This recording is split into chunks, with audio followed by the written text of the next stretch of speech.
So to get into introducing Grady a little bit, so he is the CEO and co-founder of Give to Get, which is a social impact company whose vision is to mobilize people to build a better society. So Grady graduated from Princeton University with a degree in Romance languages and literature, and then briefly after moved to Telluride, Colorado. And after a couple of years, that's where sort of the first inkling of this company started, where they would give out free concert tickets to those community members who helped the community, such as like cleaning the river or helping to improve the community buildings. And then over many years, this company has grown and expanded to be the company that it is today, Give to Get, that works with pretty large corporations or organizations such as Coca-Cola or even artist Drake, to define, develop, and deploy social impact campaigns and events all across the world and in 21 countries right now, I believe. So that is really amazing. And along the way, Grady also did receive his MBA from UCLA. And so I will get this started by just asking some, kind of open-ended introductory questions about his journey. And just to preface this, I talked with Grady a little bit last week, and he has a very, very interesting journey. So please feel free to ask anything you would like to know more about.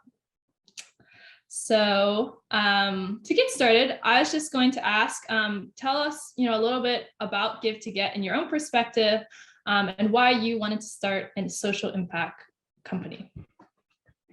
Well, appreciate being here. I love kind of talking to people who are kind of getting onto this road. I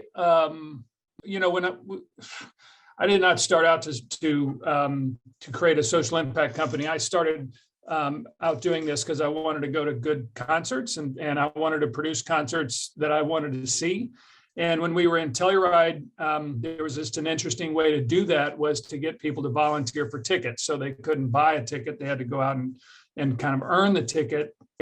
And, the vibe of those shows, this is in my 20s, right? So the vibe of those shows was so awesome. We'd get the town was about 1,500 people. And so the whole town would come and we would put the show on a main street.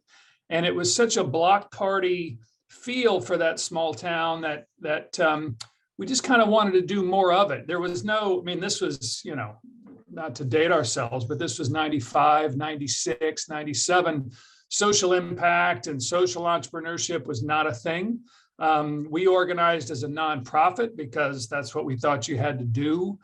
And so we would go around trying to find foundations to give us money, but foundations, turns out, don't give out money for Snoop Dogg concerts. So we had to kind of, it got difficult, but we took it to Denver and we took it to Boulder and throughout Colorado. But in the late 90s, I kind of decided that I couldn't make it work anymore. And so I went to business school to try to figure out the next move, right? And then 9/11 happened. And so, I got into the film business out there and I spent about 5 years making movies with Tom Cruise and Paul Wagner, which we can get into if you want. But at the 9/11, when that happened and we were in LA, everyone was kind of frozen at that moment. Nobody knew what to do or what they should do, what they could do. If you were in New York, you had things to do. You were bringing water downtown, you were helping, there was just an all hands on deck feeling. People were driving up from Texas with barbecue trucks. I mean, there's a lot of action, but in LA, we just felt frozen. So I got together with some business school friends and my old partner and some film school friends, and we said, let's give people something to do. So we dusted off this idea of volunteering for tickets, and we started it as a for-profit company, and we can get into why we did that. But we sold it to a brand, a Boost Mobile, and we did a show at Radio City Music Hall in 2005. And so, so the reason I'm still doing it is either I'm the smartest person or the dumbest or the most stubborn, that is for sure. But when we started doing this was a $0 industry. And now just probably the S of the ESG market is maybe $40-50 billion a year in spend. And so we've just kind of come on as the tide was coming in, right? And it was I just thought it was cool, frankly, and it was fun to work on. And I love being in a foxhole with people trying to build something, trying to solve problems, have successes, have failures. And that's really been the driver rather than some kind of global desire that I was born with. It's a good motivator and it's a good engagement tool to put your effort towards. Great, thank you. So I know, and you kind of talked about it a little bit there, where you had a lot of different sort of milestones to get to where you ended up. So what are some things, especially I guess immediately after college, that I guess you learned from going off the path and, starting this idea with the concerts, not necessarily having a conventional job? Yeah, well, the truth is I've never had a real job. So I remember, Michael will kind of attest to this. Back in the 90s, entrepreneurship was not a thing, right? I had a classmate who, didn't go the normal path. He started selling terrariums to people. And we all thought he was insane. And he turned out to get him down on an entrepreneurial career. We were all going to banking and consulting. Some people were going to med school. There was kind of a big worn path from Princeton, New Jersey to New York. And I got a job interview and I bought a suit and I made a resume. And, I got halfway through this interview with this very nice woman at a consulting firm. And she looked at me dead in the eye and says, "You don't want this job, do you?" And I looked back at her. I said, "No, I do not." And so we shook hands and I left. And then I didn't know what to do. And so there were friends of ours getting in a van driving to Colorado. And I said, well, hell, that's what I'm going to do. So we went to Colorado and I worked at the golf course and scrubbing clubs. Everybody thought that was hilarious that the Princeton grad was scrubbing golf clubs at the Telluride golf course. But I will say, once I got out there, that the idea of a career and making a living, I was a private school kid from first grade all the way through Princeton, and you kind of get kind of pushed down a path or kind of what the world is doing.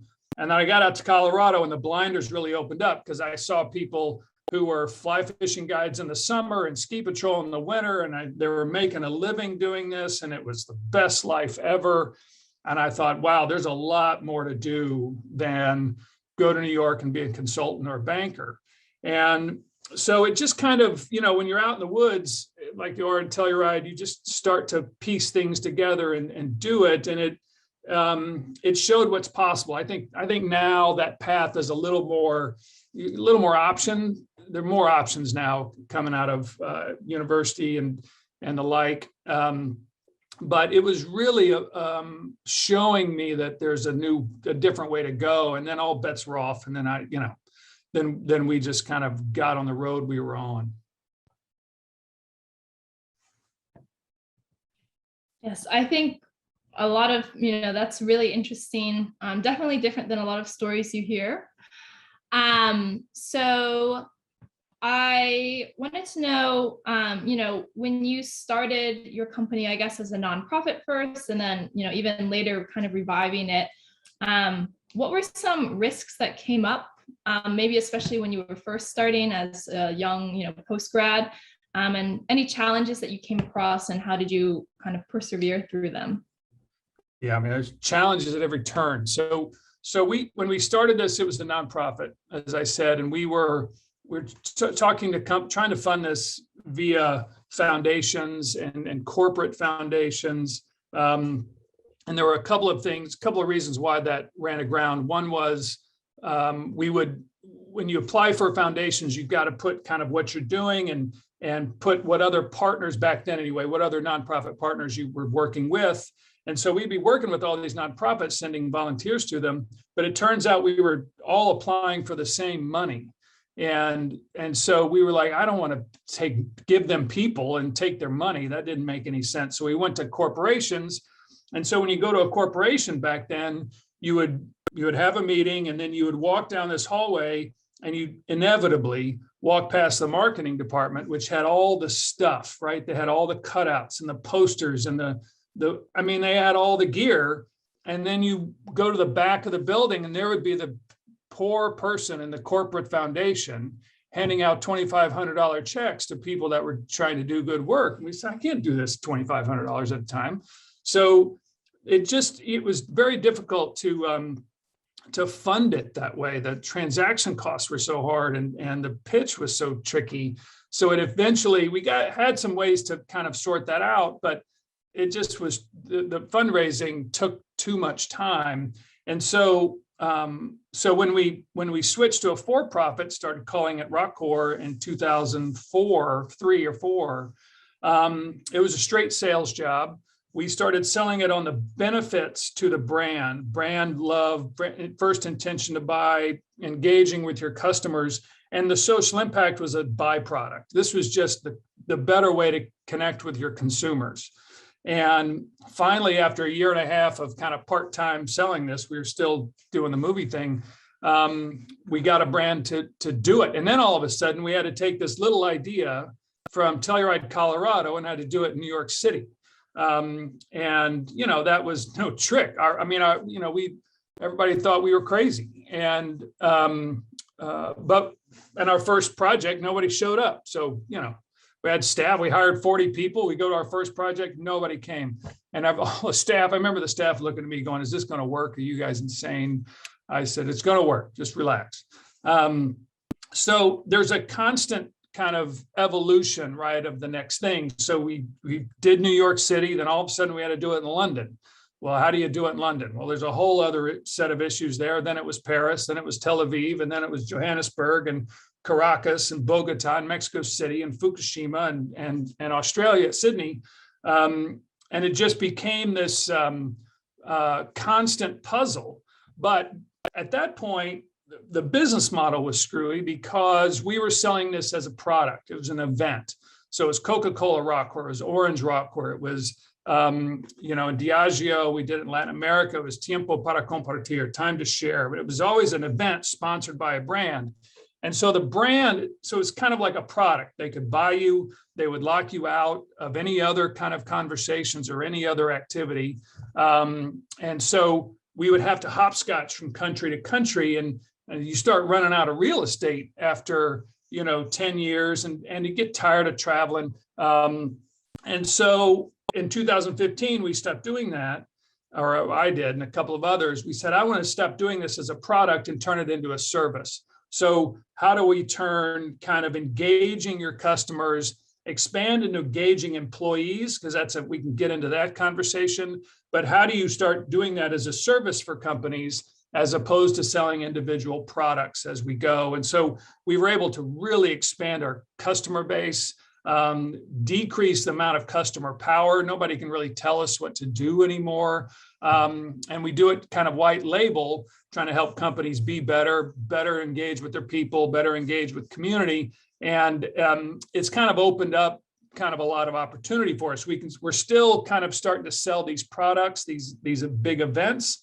But we have this services business on the side, and now we're getting into the data side of kind of benchmarking the S of ESG and finding ways to help to spur companies into more action by looking at what their competitors are doing. So getting away from the nonprofit, turning it into a for-profit by selling it on its brand attributes, not really its social impact side, and then taking from a product or an event side into a service. Every one of those was a massive leap of faith that, you get the right people in the right foxhole and you just go do it. And hopefully it works out. Yes. So talking about those sort of leap of faiths, I guess if someone, what were some strategies or ways that you sort of ensured that these leap of faiths were successful, or were they truly just, you didn't know? No, there's no ensuring that stuff is that's probably there's just no way to ensure it. So you just have to be able to kind of bear the uncertainty of it. And you have to just decide you're going to ride this wave all the way to the beach.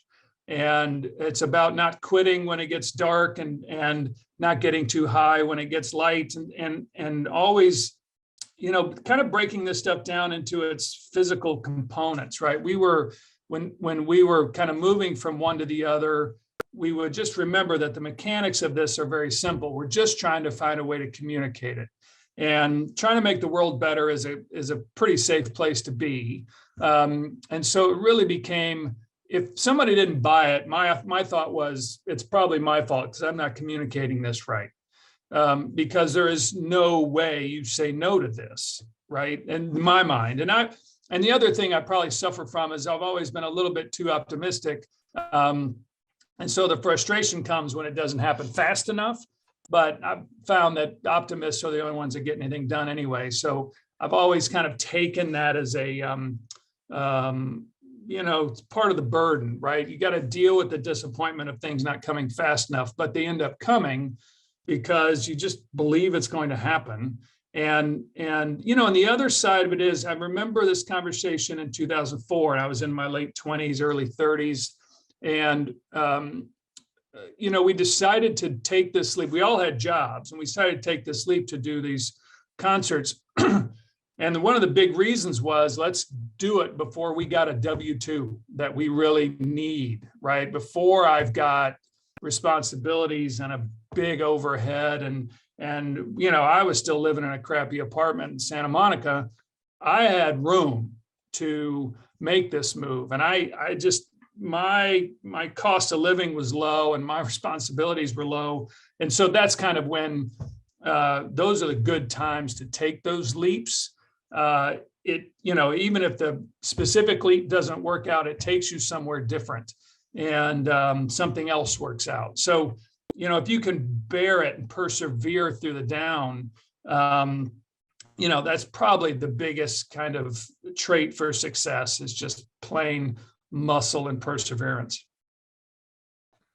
Thank you. That's great advice. It was funny when you were recounting the journey from college to Telluride and talking about the more traditional path. I was thinking about our mutual friend in Telluride who was on a path to med school, Mr. Colin C.K. Wells, and then got into the Bloody Mary Mix company. I think that was my first angel investment. Really? I didn't know that. Bloody Mary Mix, yes. Nice. I probably have the stock certificate somewhere. It may. Sure. It's nice to frame on the wall, like many startup journeys. Correct. Things can be challenging, but a shout out to the ever inspiring Colin C.K. Wells. He was another reason, frankly, he was out there doing his own thing too. And, the more people you're surrounded by that do that stuff, it just makes it more real and more possible. So he was definitely a brick in that foundation. Well, it's funny, this. I might even step. I was about to ask you a question about the decision you had referenced, and Veale, maybe you can follow up. I just see that she posted a question to me in the chat to ask you about the structure of a organization or a company to try to make an impact. I mean, you referenced the original decision to address this opportunity by structuring yourself as a nonprofit organization. We at Case Western Reserve, one of my colleagues downstairs we have a center called Business as an Agent of World Benefit, and it really focuses on for-profit companies that are trying to sort of do good in the world, but doing it through business. I was wondering if you could sort of just focus on the original decision that you made to organize a nonprofit. I was just trying to look up if Give to Get. I wasn't sure if you had ultimately changed the model along the way or stayed as a nonprofit, but if you could sort of talk about that decision point, because I think many social entrepreneurs come to that point in the road, and do I try to attack this problem as a nonprofit, or do I try to attack this problem as a for-profit? Yeah, so we're a LLC. So when we went from the nonprofit in the 90s, but Rockcore, when we did in 2004, what became an LLC. And the interesting thing was, again, the world's a little bit different than it was then. But back then, it was I don't know, you know, if you're going to do something positive in the world, you were a nonprofit. There was no, it wasn't, there wasn't a lot of discussion to it. Because you weren't, frankly, I wasn't selling anything. I wasn't selling tickets. I wasn't selling content because that was impossible. So we had to get money from somewhere. And when we made the jump, and, you know, some of this came from friends at the business school that we had been talking to, when we made the jump, it was a bit like a magic trick, because we would call a company and we'd say, hey, we're doing this social impact thing. And like, well, let me send you to our foundation for nonprofits. Like, well, we're not a nonprofit. We're a for-profit. And they would say, okay, well, let's talk to the marketing department. I mean, it was just the gateway changed immediately. And it turns out the marketing department had a lot more money they had to spend every year than the foundations. And so, you know, you were now selling things for $3 million at a pop as opposed to 2,500. And so it really became almost fungible. It just became it changed who you were talking to and how you talked about it. Now, and I remember sometime and I don't remember when this happened, but Google Foundation said, we'll start giving money to nonprofits or for-profits. We don't care. And I think that was maybe, you know, 2008 or 9, which I thought was a big move back then. And it was super interesting because it kind of started this social entrepreneurship. I think one of the big moments when it started this social entrepreneurship move, because all of a sudden there was money available to people in a for-profit setting who were trying to do good. And so over time, it has mattered less and less, right? We still have vestiges of some corporate foundations needing to give money to a nonprofit. It's in some weird, crazy bylaw. And so we have a sister nonprofit that does a lot of education and training that sometimes we work through, but by and large, it's a service. You sell it for more than it costs, and that's it.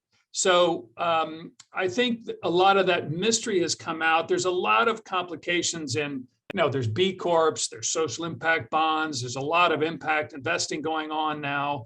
But I think kind of good gross margins, you know, net profit, big market.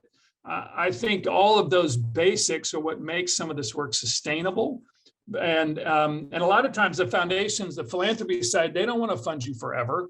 You know, this idea of venture philanthropy, how do we get things started so they can be sustainable on their own? That's really what everybody's looking for. And if you're going to do that, the economics and the mechanics of what you're doing have to be sound. And so the discipline of the for-profit has really been good for us. You know, the nonprofit needs to be kind of in the research and in the, you know, health and human services, things that really do need funding in that way. So we've liked the rigor of it, and it's kind of kept us, you know, we do these global programs, and you know, we have 8 or 9 full-time people. So we just hire up when we need, and we just keep it really tight and live to fight another day. Awesome, thank you. So I think we actually had a question from someone in the audience. Evelys, sorry, I apologize if I pronounced that wrong. Do you want to ask that and introduce yourself? Oh, hi, my name is Veale. I'm a master's in regenerative medicine and entrepreneurship. And I'm interested in finding out how you created a social impact company, and essentially how you are exacting social impact, because in the future, I would be interested in trying to create a company that is able to create because I know that sometimes when companies are growing, when they have like overflow of cash, like they can choose to use that profit overload to just like use it for charities or nonprofits and stuff like that. So essentially, I would expect like reaching out to companies that would have that extra cash in order to then translate that into programs that could further young people, essentially improving the access of higher education for underrepresented minorities. And I would like to learn how it is that your company was, where exactly in the social world are you exacting an impact? Because right now, that's, since I got a little bit late into the talk, I don't know if you already discussed that at the start.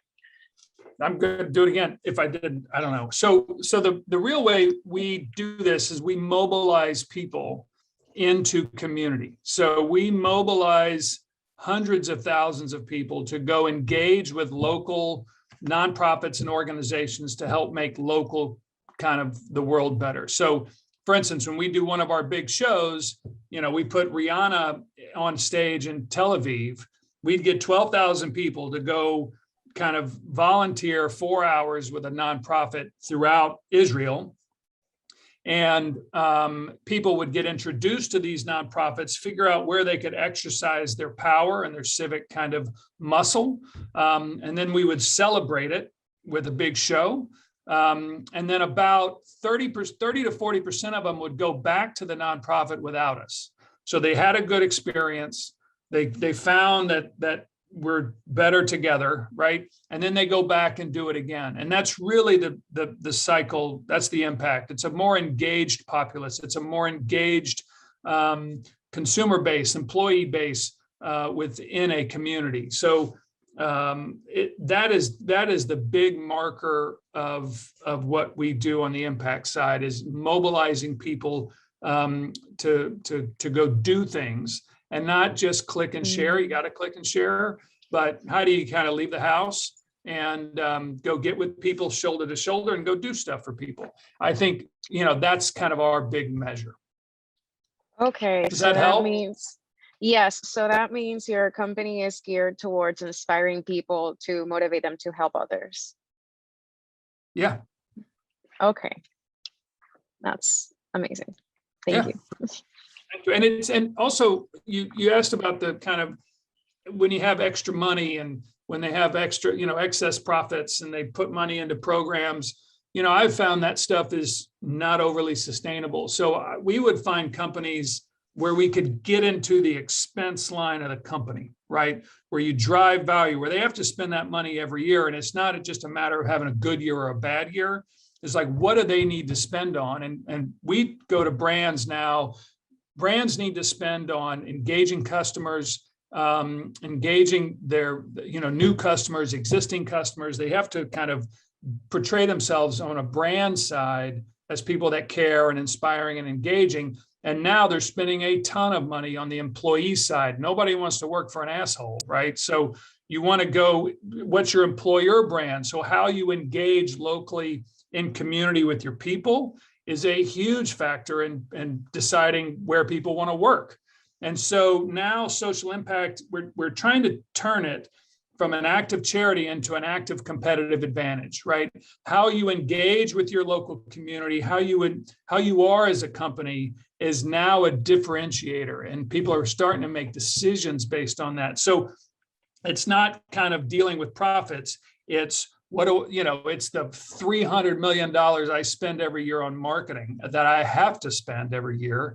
And so how do I drive value at that as opposed to kind of foundation money or profits? So anyway, that's you got to get into the wheel, into the gears of the companies and kind of get your hooks locked in there so that it's not a whim and it doesn't change with a new CEO or a new whatever. You get into the mechanics of the company, and then it becomes a much more stable kind of relationship. Okay, sounds good. Thanks. So I think next I see that Julia has her hand raised if she'd like to introduce herself and ask a question. Thanks, Megan, and thanks, Grady, for being here today. We're really happy to have you. And it's great to actually meet you now after corresponding over email a little bit. I'm really curious. You've been talking a lot about kind of how the world was very different when you started Give to Get as to where it is now in terms of people's appetite for environmental impact and social impact and all of those things. And just as someone in the business, I'm curious if you feel like the rise of the environmentalism movement and everything has impacted how people approach social impact as well, and where you feel like that intersection has changed the game for social impact companies. Yeah, well, I do. I kind of followed, if you can, I'd be interesting, and I've threatened to do this and I haven't, but this idea of the local food movement. Remember, I don't know, about 10, 15 years ago, this is the 100-mile diet. Don't eat anything that's not within 100 miles of where you are, right? And it was about kind of farm to table, and it was trying to lower the carbon footprint of the food supply chain, and it was eating healthier, but it was really about local and farmers markets and the like. And I think, there was a time when, the United Way, the plan was in the 80s and 90s, let's just give money to the United Way. They'll sort out what to do with it, right? The transaction costs of trying to figure out how to give money to a local nonprofit was too much for any company to deal with. So they would run fundraisers, give it to United Way, and nobody got fired for giving money to United Way, right? But over time, people, I'm in the business. I couldn't really tell you what the United Way does, actually. And local nonprofits started to get really savvy about selling a local story. And so I think social impact went from, has moved kind of much more local. I think geography is starting to matter again, right? You used to send money to starving countries, and you would adopt a child for $1 a day, and which was all fine. But it turns out there are people in your town that need help, right? There are people, the kind of the development people, the social impact people in Africa was like, we don't need your money. I need some expertise here. I need, local solutions for local problems became a real big deal. And this idea of colonial social impact started to have a bit of a stink on it. And so I think, it's that act locally, think globally idea has moved into the social side of this equation, over the last generation. And I think is super helpful and engaging because, I'll just give you a quick example. We do work for Apple, kind of doing their global employee engagement stuff on Martin Luther King Day, sometimes on Earth Day. And for a while there, these global companies in Silicon Valley said, hey, we are a company of the world, right? We have customers all over the world. So, the fact that we're here in Cupertino is nice, but we really see ourselves as a global entity. Well, the challenge was they were stepping over homeless people to get into the office, right? And so all of a sudden they said, well, wait a minute, we actually live here. We actually work here. And now Apple's committed $1 billion in kind of land and money to help homelessness in Northern California. So I think a lot of companies are starting to see where they operate, talk about their social license to operate, which used to be just in the environmental side when you get into mining and the extraction business, right? When we went to Coca-Cola in South Africa, the one reason we did that with the distributor was this is our social license to operate. Our trucks are 3 hours outside of Johannesburg, and we need to be in partnership with the local community in order to operate, right? So I think a lot of companies have taken that act locally, think globally thing and moved it into the social sphere, which I think is a much better place to be. It puts it more on a human scale, right? Than some amorphous, we're going to give $100 million to something. Nobody knows what that means anymore. But if you know what you're doing locally, it's much more empowering and engaging. You can see it, you can feel it, and it makes you want to do it again. Thank you. So I think we're getting close-ish to the end of this talk. So we just, if anybody has some last minute questions, please send them in the chat. And so then I guess right before we end and we wrap things up, just I know you've given a lot of great advice, but any sort of remaining advice that you might have for students or anyone who's interested in getting into entrepreneurship and startups, maybe afraid to take that leap of faith that you're talking of, or anything? I mean, advice is tricky. I think things work out better than you think they're going to, frankly.